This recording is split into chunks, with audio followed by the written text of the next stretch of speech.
So it's called Bad Luck, and it's written from the daughter's point of view. Mara's mother clutches the pennant in the well of her breasts, a golden guardian angel she's had since communion. Her head is wrapped in the black foulard of mourning. The streets are crowded with whispers and the shuffling of feet, a funeral procession passing beyond the gathered women and men who stare with faces broken with grief. Some step forward to touch her mother's elbow, saying, "We're sorry, Liliana. He was a good man, Giorgio was." Mara nods to a woman who cups her chin and offers a face lined with disappointment while saying, "You behave for your mother now. A girl has her reputation, and without a father." Another old woman cuts her off, her hand making a sharp gesture. She's wrapped in a black shawl, which she rearranges over her head as she lifts her arm in a gesture Mara understands only with her feelings. There are no bells ringing, but the funeral turns toward the piazza, and Mara sees the men from the mill waiting, removing their wool caps as the hearse arrives, and holding a fist to their temple in salute. "I am so unlucky," her mother says to no one in particular. "It's bad luck to replace the lost wedding band. I should have told Giorgio not to bother to buy me a new one." Mara squeezes her mother's hand. Bad luck. Black cats, a hat on the table, salt spilled on the floor, an umbrella open in the house. Mara thinks it's bad luck to grow up without a father, to be born during wartime, to be on the wrong side of strong. Mara remembers things not in chronology. It's as if her father was cut loose from time and drifting like trash in the sea, billowing and gleaming with the reflected sunlight, moving further offshore with the currents, tossed and rolled by the crest of a wave. He appears now as a young man she never met, now as a soldier in a uniform. Sometimes he's an older man with a set chin and dark eyebrows. Sometimes he's dressed in a tuxedo, as if emerging from a fantasy of tropical hotels ringing with Cuban jazz. At 5, Mara plays downstairs in the street, close, like her nonna wants her to, near the front portals of the apartment building. Her building is one of the few that hasn't cracked like bread crust with the heat of the bombs.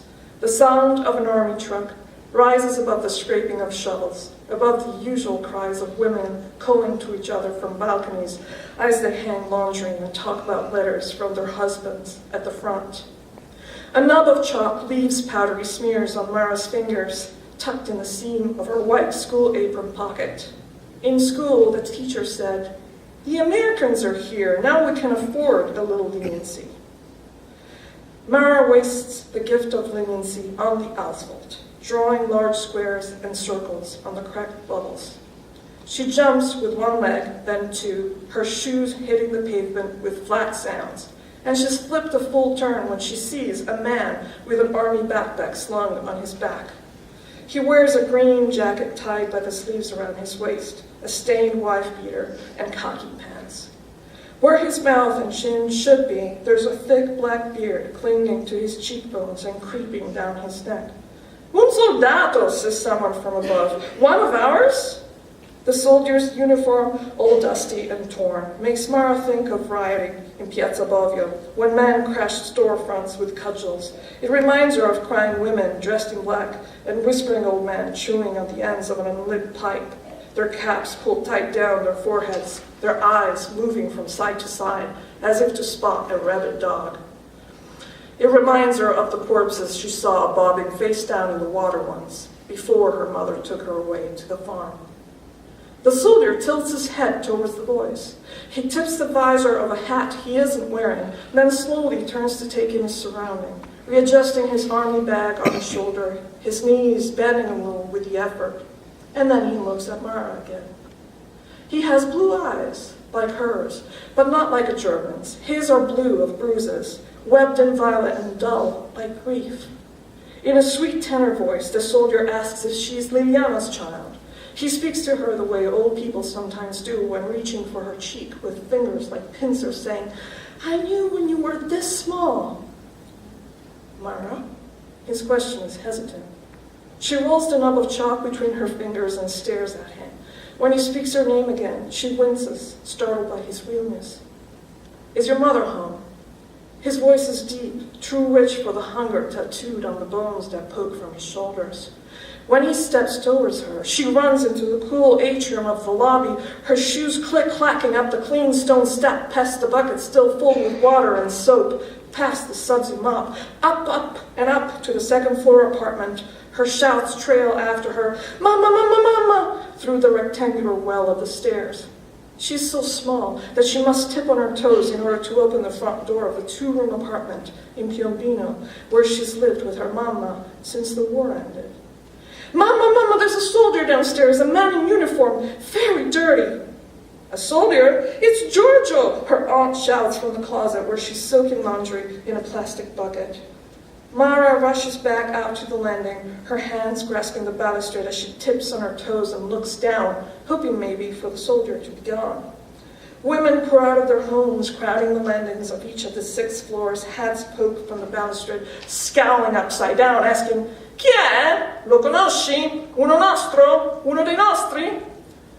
Her mother comes up from behind, wraps her hands so tight on the balustrade that Mara sees her knuckles turn pale, cries, "Madonnina, it's your father." She bends almost in half, with one hand holding her stomach like it hurts, and her knees seem to bend unsteadily as she hurries down the stairs. Mara leans against her leg, the chalk in her mouth, her fingers pulling on her lip. She watches her mother embrace the birded soldier, her face disappearing into the crook of his neck, and the two of them sway like fronds in the breeze, the soldier's fingers meeting her mother's shoulder blades as he rushes urgent whispers into her ear. Mara curls her tongue around the chalk, tastes it without tasting it. Her arm breathes thickly from the threshold of the mop closet. "È Giorgio, è lui!" Some of the women shake their heads and somberly return to their apartments with their apron pockets empty of hope, while others say, "Ah, at least the Catini boy came back alive." In the thick of war, when the radio crackled with the voice of Mussolini declaring "Spezzeremo le reni alla Grecia," and Italian troops sailed off to Greece, Mara lived in the country with her grandfather, Egisto. At night, the sky was always bloody, and the hills looked like the stooped backs of old factory workers. But at least there was food, a coarse bread made of dark grain that she dipped in a finger of wine to soften. No mills to attract the airplanes, no bombs whistling and walls rumbling day and night, like in Piombino. Only the hunger to remind her, only the tough crust of the bread that tasted like disappointment, like loneliness and fear. From that time, she remembers the clucking of 2 scraggly chickens that roosted in trees. She remembers geese, a watery soup that her nonna slow cooked all day, the snails that Mara plucked from the long blades of grass, growing around the path she walked every morning. And there's another memory, skipping stones to scare away a thin stray dog when the ground popped at her feet, turf spraying on her ankles. Her clean white socks splattered with a shower of dirt. Pop, pop, pop. "Corri, corri!" her nonno Egisto shouts. He swoops her up in his arm and hurries down the hill, still crying, "Run, run!" as if forgetting that her legs are wrapped around his waist already, her weight in his arms slowing them down. Behind them, men in uniform load their guns and fire, fear ripping open her chest with the muted popping of their weapons. She hears the click right before the earth explodes again around Egisto's feet. The women gather in the living room every Thursday night, with old grocery bags filled with cotton thread and needles. Threads of her father's story slip from the women's mouth in slow and deliberate loops, like the rosettes that appear between Mara's fingers from the cotton sifting around her crochet needle. They talk to her like she's a child, hearing about Red Riding Hood. There were 2 brothers, Giorgio, who's your father, and Tommaso, who was the oldest, a barber. Tommaso was political, you know how barbers like to talk, discussing politics while he's steaming towels, lathering up faces with foam. He even had a press in the back of the shop. And Giorgio, stupido, the cousin shrugs, her voice bending her father's name with a musical lilt. He wanted to do what his older brother did, so he went to the streets and he passed out the flyers. She pops forward, the needle clanging from her lap onto the floor.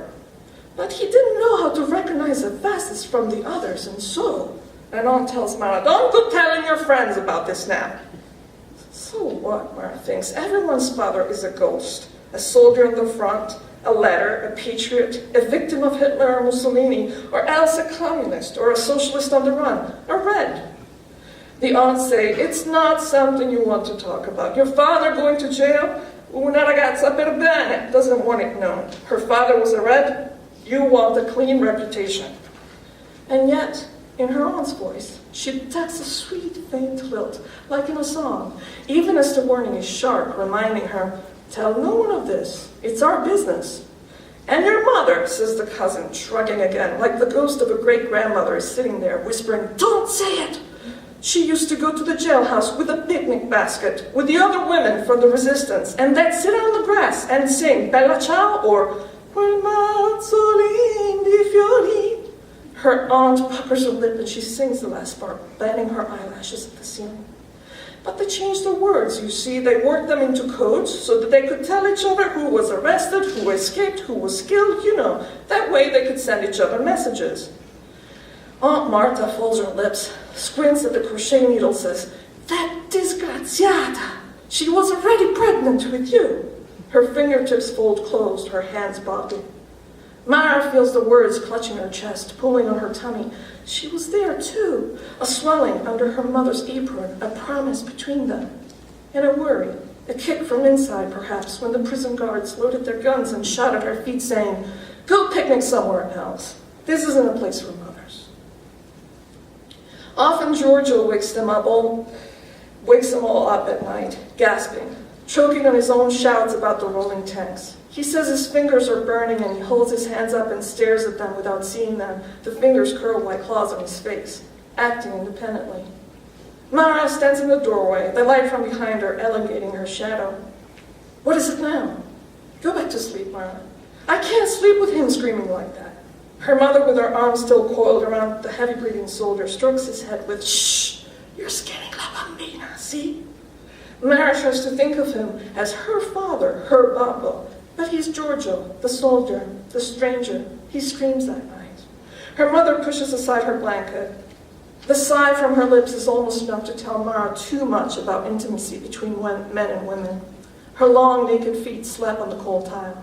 He's only dreaming, Mother coos, her hand light on her head.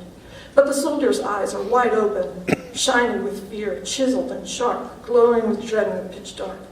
The door closes shut on him. Her mother's breath smells of chamomile. Her robe is woolly and hopeful, with perpetually blooming marigolds. But Mara carries the image of the soldier to bed with her, his shining eyes bubbling sprays of dirt. His head, shaved to the skin of his skull, seems bloodless, the bones protruding stubbornly and tapering off at his temples and high forehead, as though the whole of his bones cling to his soul, his famine tortured, fatsless muscle tissue and tendons, keeping him anchored into his nightmares, the ghost of his mysterious war pushing into life from under his stark, exhausted skin. The mouth open and dry and black inside with German curses follow both Mara and her mother to the sofa in the living room, where Mara sleeps alone. The war takes things from children: white bread, meat for dinner, gifts as Christmas and birthdays, a home shattered in one roaring breath by bombs, the sense of safety in a grandfather's embrace, and of course, father's. When her mother clings to the sweating Giorgio, her hurried whispers exchanged against his panic-infused shouts, Mara knows her mother is taken too. It goes on, but I hope you'll look it up. Thank you.